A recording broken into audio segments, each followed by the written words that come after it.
imong kaugalingong benepisyo na. Kay ikaw ang makabenepisyo sa langit. Ang nahitabo karon, murag ang mga pastor pa'y gusto magbiya mo. Murag ningon ang panultihon, buang-buang ang tao ikasakit niyang biyaan niyang dautang binuhatan. Ang imong kaugalingon ang makabenepisyo kung mabiya ka sa sala. Ikaw ang makasunod sa langit. Di ang katong nagsigit ingon ni mo biya. Ikaw nga mo biya sa sala. Ikaw ang makabenepisyo. Ang problema, bantayan naman ninyo ang pastor na kamusap talaga ng sala. Mag-usap-usap pa ng inyong amor. Mag-hilak-hilak man sa church. Mag-behave man sa church. Pero pag makagawas na, kung naman ka nang mataon ang katong dating iko, kung katong dating sungay, na ting, ana din bangkil. Nga naman na, mga kapatid, tanawa o, ayulin pong imong kaugalingon. Musugot nagsadili, musuroy ang tig-atiman.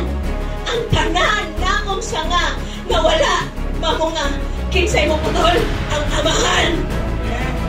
Iyang putla. God is the God of harvest. Dili siya interesado sa mga sanga na dili maghatag kaniyang bunga. Ibig sabihin, ang destiny sa taong dili magmamungahon is kamatayon. This is very serious. Mag-question ang pamuhat ni God.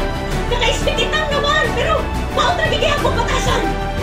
Naka-expectitang, pero may unang na backslide. Nagpatungka na mo, anak. Unang ang pipila, dili na lang gusto mag-expectitang. Ang mali na itong mga kaigsunan, ang atong i-question, ang gahom sa Diyos. Dili na tayo question yung desisyon na musunod sa bunga nga ipangayo ni God. May kaming dili mo ka-expecting tang nagbilin pami. Usa! Okay, gina-question ang gahom ni God.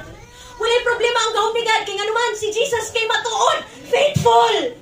Sa kanang mga time nga ipangayo ni mo, ihatag niya ang problema pag siya na ipangayo ni mo.